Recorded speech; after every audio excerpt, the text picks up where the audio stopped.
For the first time ever, we Canadians are able to buy these cars brand new out of the dealerships rather than having to import them from the US or Europe. Buying a sports car is an exhilarating experience. Most of us set out to find something that's unique. In this video, I want to cover some of the reasons why this Alfa Romeo Giulia is a special car and why I would consider buying it.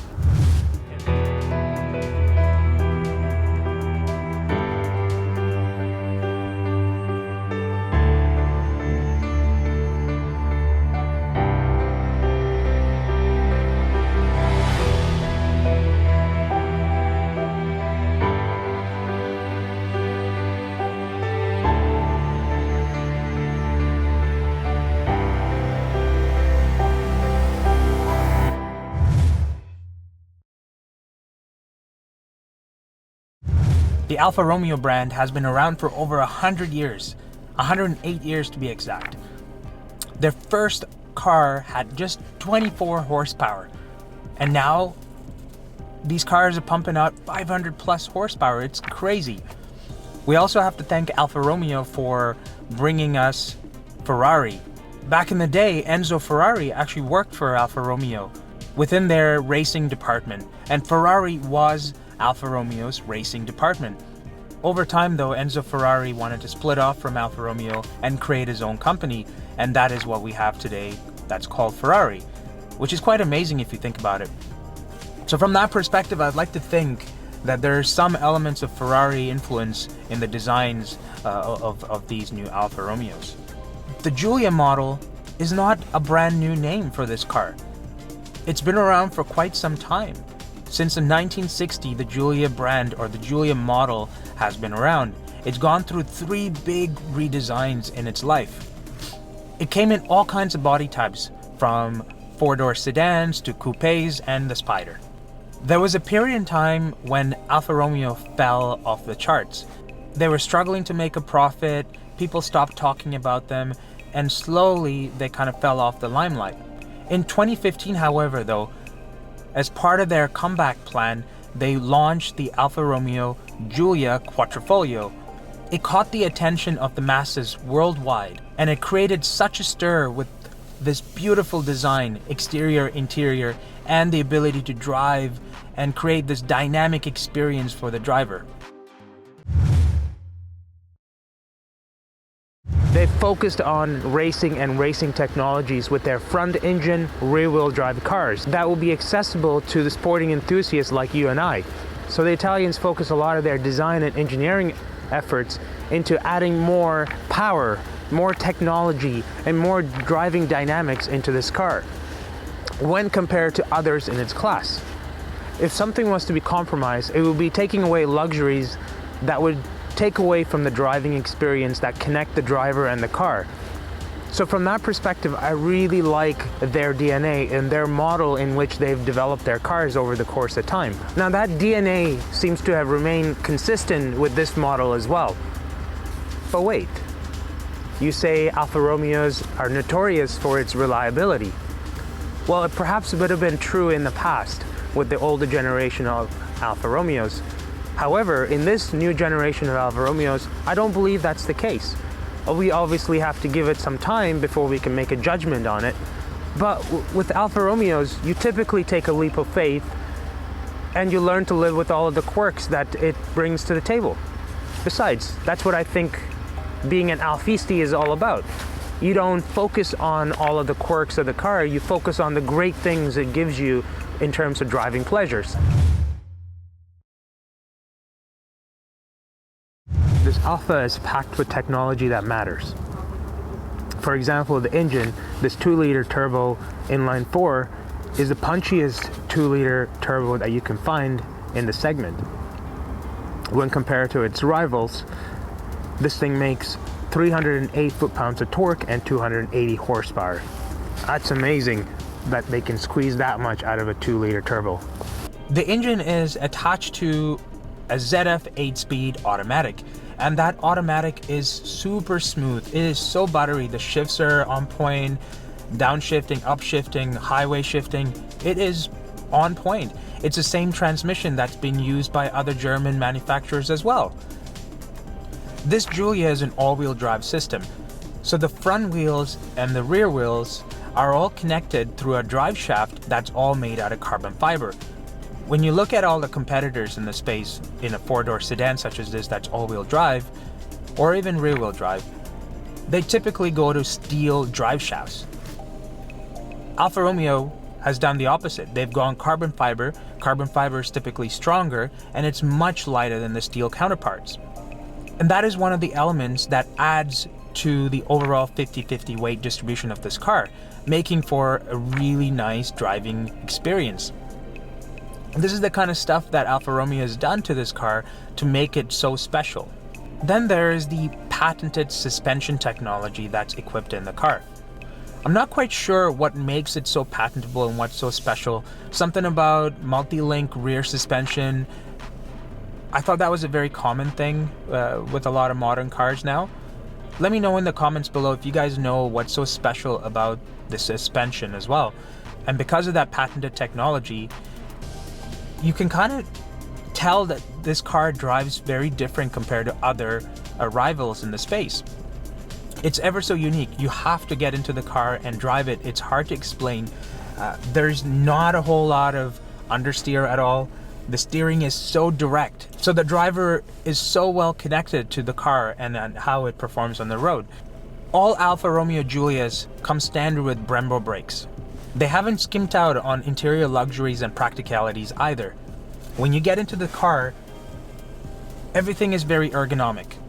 You've got a really clear instrument cluster, and then how it transitioned to the infotainment system, it's all so very well thought out. It flows really well, and it's so elegant. Like, just as well as the lines outside are nice and beautiful, the lines inside are very beautiful as well. You get remote starter system as standard on this car. Most other manufacturers, they charge you extra, and it's an aftermarket option that they install for you. With the Alfa Romeos, they're built into the car, which is quite cool. They've thought about how this car is going to be used day to day in cold climates, such as our Canadian areas, so which is kind of cool. Heated front seats are standard as well. Android Auto and Apple CarPlay are also standard.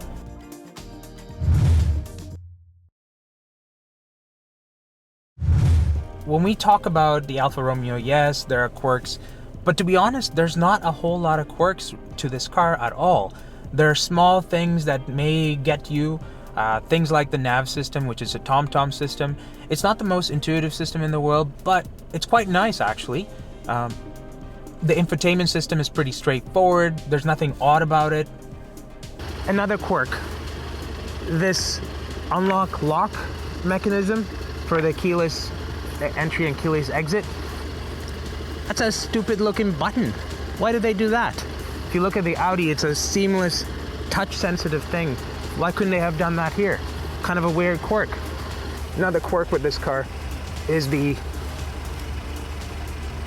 opening to the rear seat. It's quite narrow. It makes it difficult to get into the back seat. If you have a baby, a car seat or something in the back and you're trying to get them settled in, it may not be the easiest thing to get into in the back. It's a bit narrow in the back as well, like in terms of leg room. But once you get in, you're pretty comfortable. You know, it's a quirk that you can live with once you get used to it. Another quirk. While the front brakes are Brembos, the rear end, they're not really Brembos. I have no idea what brand or manufacturer supplied the brakes here, but it's another quirk. Why couldn't they be Brembos all around? Perhaps cost cutting? The other quirk that I might think about, I mean, we're nitpicking at this point now, is the Ferrari inspired paddle shifters. These paddle shifters are awesome. No matter where you have your hands, you got access to these paddle shifters and you're able to downshift or upshift. Especially on track, I think these will play a big factor in your driving experience. But it does cause a bit of a weird situation. Let's say you're driving around day to day, you're daily driving back to work, and you're trying to access your turn signal indicators. The paddle shifters seem to get in the way. So you kind of have to like go around the paddle shifters and then get to the the turn line indicators. Again, it's nitpicking. You get used to that very fast. Not a big deal. It's a quirk, but it adds character to the car, I say.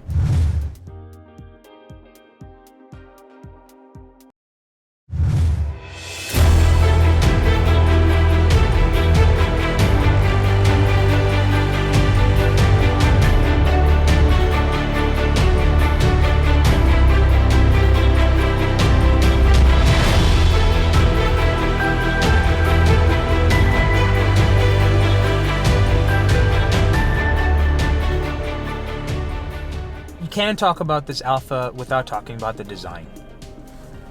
The exterior design is so beautiful.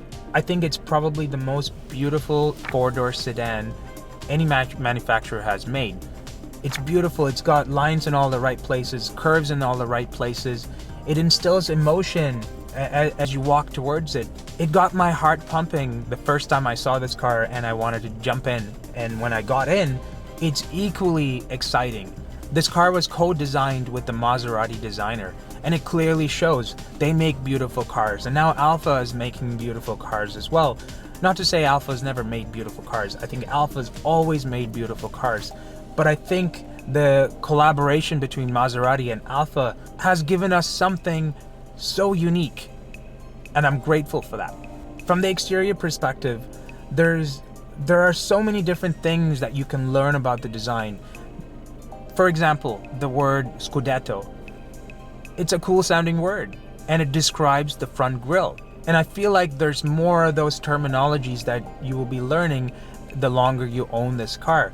There's so many different elements I think you can pick up, and it becomes a talking point when you're having a conversation with people that are car enthusiasts like yourselves.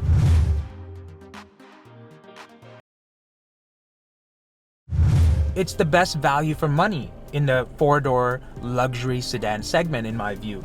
When you compare it to like Audi and BMW, with all the options that are here, if you spec those the same way, they're typically $3,000 to $4,000 more. And when you look at the Jaguar XE, for example, that's $5,000 more to have the same sort of options you have here. So from a value perspective, I think they've crammed in the right pieces of technology that you would use day to day, none of the gimmicky stuff that would be cool, but you barely use it on a day-to-day basis. So from that perspective, I think the price point's bang on for a $60,000 luxury sedan.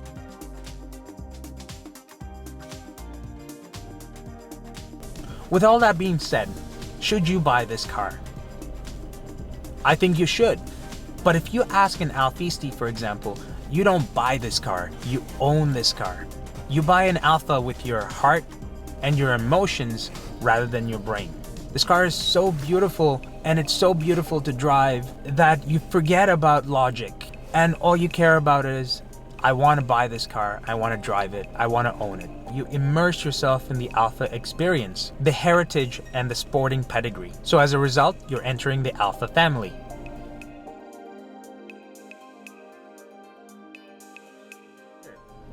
Let's talk about what's new for 2019, and those might play a factor in how you build this car. In 2019, the rear seat heating is standard. They introduced the carbon package. Essentially what they do is they give you carbon mirror caps, carbon window trims, and the carbon trim on the Scudetto as well, which is similar to the Nero Edizione package. The other thing that's new for 2019 is the staggered wheel setup. On the 2018s, the wheels were square setup, so they were 19x8 front and 19x8 at the back. They're quite skinny, but for 2019, it's going to be staggered setup where it's going to be 19x8 up front and 19x9 or 9.5 in the rear, which is a similar setup to the Quadrifoglio, which will make for a very aggressive stance in my view. I think it'll also improve the driving characteristics. It'll probably handle better. Well, there you have it, guys. That's all I have to say about this Alfa Romeo Giulia. If you liked this video, if you found this somewhat informative, please hit that like button. Subscribe to my channel as well if you want to see more content like this. I have a number of cars lined up for over the course of the few months. Let me know in the comment below, what do you think about this Giulia TI Sport? Is this the trim that you would go for, or would you hold out for the Alfa Romeo, the Giulia Quadrifoglio? Once again, I hope you found this helpful. And until the next video, guys, stay safe, drive safe, and I'll see you guys later.